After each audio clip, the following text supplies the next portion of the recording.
In Dave Ramsey, we trust. Dave Ramsey-ish is live like no one else so you can give like no one else. We cannot stress this enough. The borrower is a slave to the lender. I can't cut out Netflix and Hulu and Disney Plus and HBO. They have HBO Max now, and I can't cut out Showtime. Like, I don't even buy Christmas gifts. What's up, everybody? I'm Steven Fan Asian Man. And I'm Cherish Fan. Welcome back to our channel, Our Fantastic Life, where we talk about fitness, finance, and fun. So today's video is all about Dave Ramsey's 7 baby steps. So, Cherish, how are you doing today? Fine. You? Better than I deserve. I've always wanted to say that. So for those of you that don't know, Dave Ramsey is,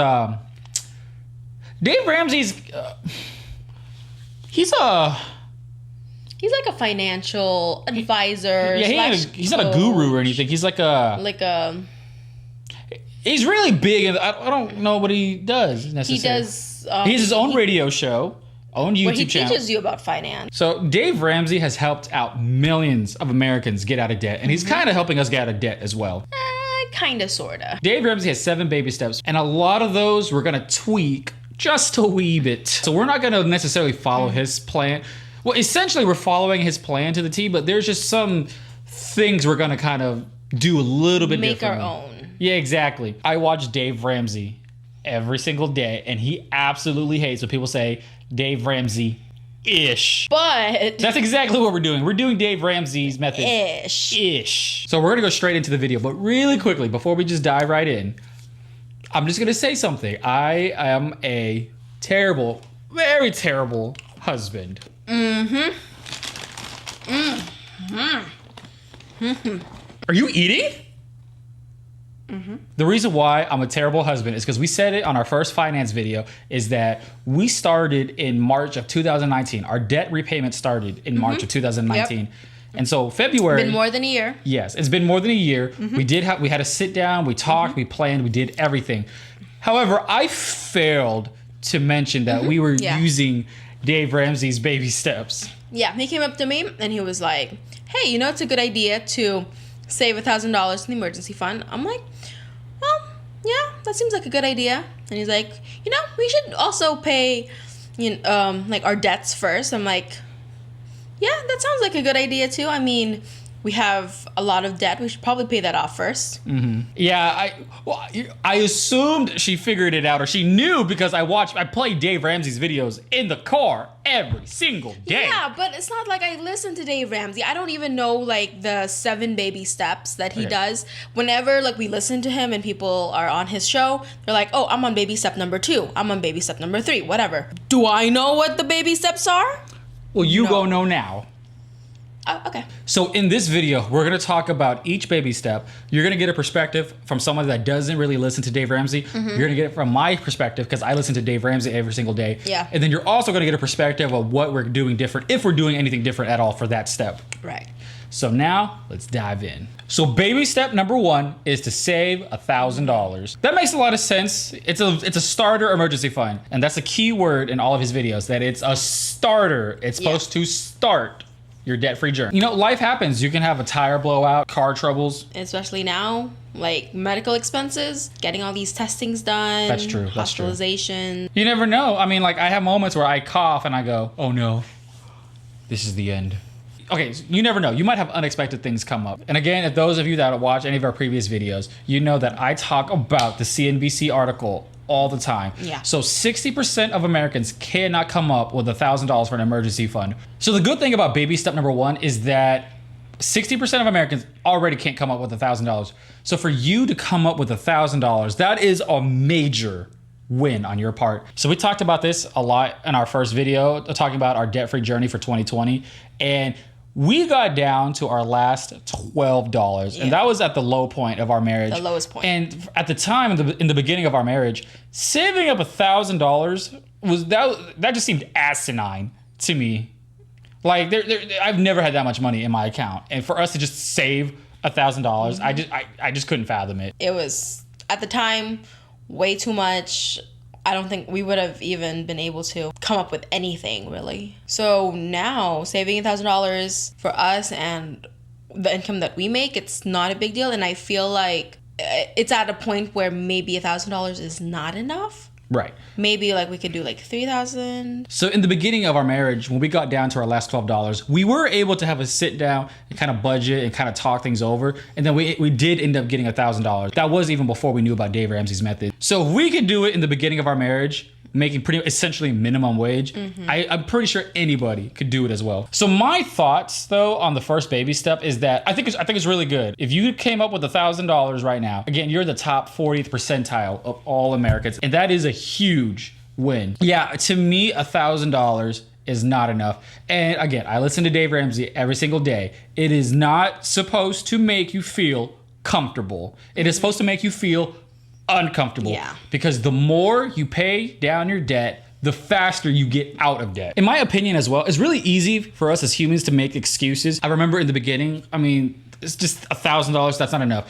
We'd make excuses like, well, I kind of want 2 to 3 months worth of an emergency fund, but then also we're going on vacation, so we got to save up for that. But we got, our deductibles too on our cars and all of that, and health insurance wise. Let's save up for an emergency fund for that. But also let's also extend it by another $1,000 for just miscellaneous things. This is what we're doing for baby step number 1. As we said, $1,000 was just not enough. So what we did is for our starter emergency fund, we have 2 months worth of rent plus the roulette fee. Should something happen to both of our jobs and we lose both of our jobs and we can't make rent, fortunately for us, we have 2 safety nets in both of our parents should something like that ever happen. And then we also saved up an extra $1,000 for our deductibles for our car. And then plus on top of that, plus the original $1,000 emergency fund. It's still technically a $1,000 emergency fund because at the end, when we get down to our last $5,000 of debt, we're gonna throw everything in that starter emergency fund into the last amount of debt. So baby step number 2 is the one that we're currently on right now. It is where we have to pay off all of our debt except for the mortgage. But we don't have a mortgage. So Pay off all your debt, all your credit cards, all your car loans, student loans, collections, any money you owe to just anybody. Anyone, to like your parents, your aunts, your uncles. Pay off all the debt. The $5 everything you lent or like that you borrowed from your friend in high school, pay it back. Ooh, that reminds me. I borrowed $1 kindergarten from someone. And you still hold it over your head. It's a debt. We have so much debt that we have to pay it off. And in order to move forward with like anything else, we should probably pay off our debt because you don't want to keep adding to it. Yeah, because like the debt is preventing us from buying a house, starting a family, doing all of the things that we would love to do. So for me, the most important step within baby step number 2, the first important step is to talk to your spouse first if you have a spouse. That's me. And if you don't have a spouse, don't worry. They're out there. After you talk to your spouse, the first important thing to me is to create a budget. We're not gonna get too much into the budget because we're gonna make a series on budgeting, which I absolutely cannot wait to make that series on budgeting. So don't forget to like this video, subscribe to our channel, and click the bell icon because you are not gonna wanna miss any videos about our debt-free journey, budgeting, anything finance. Stay tuned. Create a budget, find out everything that you're spending, and then trim the fat. I can't cut out Netflix and Hulu and Disney Plus and HBO. They have HBO Max now, and I can't cut out Showtime. I promise you, if you want to get out of debt, you're going to have to make some huge sacrifices. Get your finances in order, create a budget, trim out the fat, whatever is left to save, throw it at your debt. Also in this video, we're not gonna go over like the debt snowball and the debt avalanche. That's in the video for another day. But Dave Ramsey recommends you doing the debt snowball. For us, we're kind of doing, I guess you can call it a snow avalanche. I would say though that there is this big like psychological effect when you pay off like a small debt, right? So all the money that you're gonna use on that small debt, well, that's gone. So you can use that money to pay off another debt.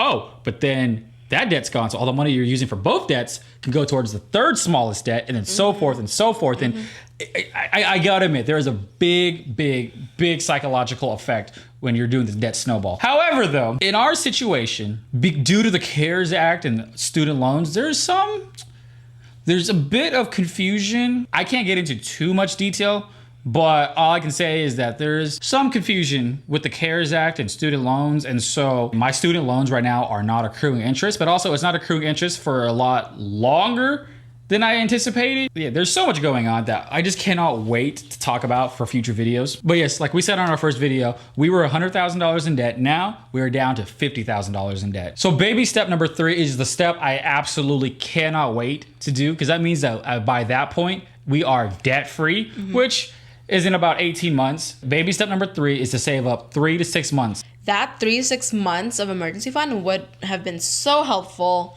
especially now with everything that's going on in the situation, with people losing their jobs and everyone's getting sick. At least 3 months of an emergency fund would definitely be helpful. So after paying off your debt, definitely try to get that emergency fund for anything else that happens in the future. Yeah, I totally agree with that, with everything going on with the coronavirus, especially with those that lost their jobs. Having like a 3 to 6 month emergency fund and having no debt. I mean, it's not amazing to lose your job, but to have that kind of safety net. And another thing about the emergency fund, it's supposed to be living expenses, meaning your 4 walls. You got to pay your rent, lights, water, bills, utilities, all of that to keep the house afloat. Yep. That does not include restaurant money and bar money in your emergency fund. This is the first step that we're not gonna tweak. We're gonna stick to the books on that one. Okay, so baby step number 4 is to invest 15% of your household income. Yeah, 50%. That can include your 401k, IRAs, any sort of brokerage account. Just invest 15% of your household income. Like, what are your thoughts on it? I feel very uncomfortable.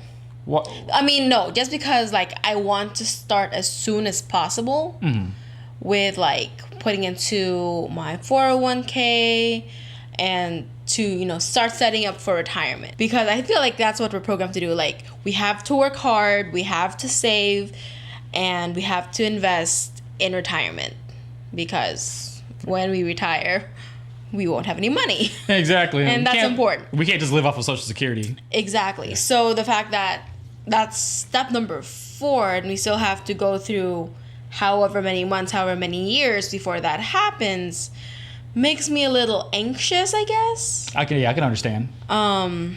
But I'm trusting in the system, trusting in you, Dave Ramsey. In Dave Ramsey, we trust. I'm so glad you talked about that, because there's a lot of videos out there with callers calling Dave Ramsey talking about, oh, but I have this great 401k match, but I'm also in a lot of debt. I mean, can I do both? Dave Ramsey says, do not do multiple things at once. Don't be investing into your 401k. Put everything towards the debt. And again, we're gonna have another future video where I'm gonna talk about the math and like the numbers behind that as well. Yeah, it's a little uncomfortable, because it's like, well, you're how old and you still haven't invested into your 401k, but at the same time, I think it's gonna be a lot more advantageous to pay off all of the debt first, then invest. Take it from us. I mean, it's already overwhelming, focusing on so many different things with our channel, filming finance videos, filming workout videos, then we're gonna be filming wellness videos. Yeah. On top of that, working. Just focus on one thing at a time. That's why I'm quitting. You're what?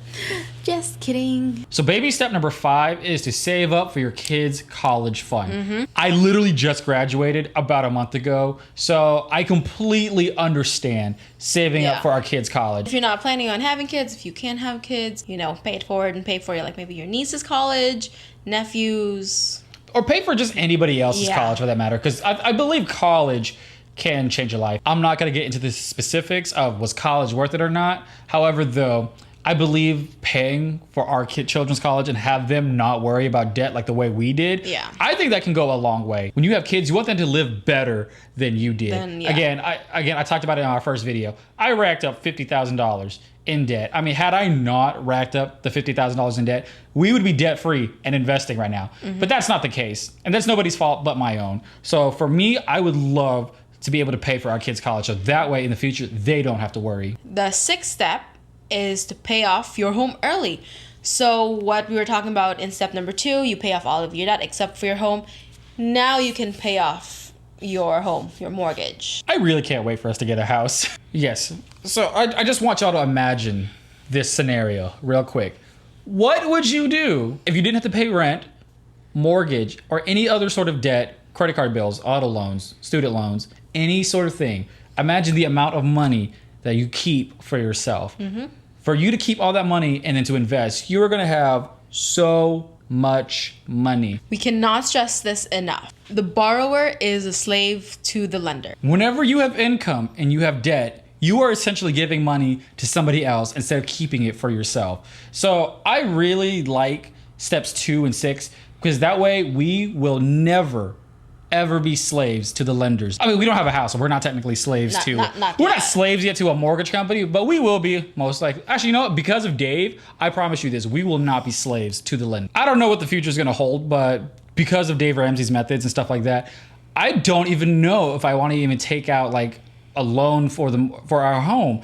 I honestly believe with the amount that we're saving, we can actually pay for a house in cash, which is what Dave Ramsey recommends anyways.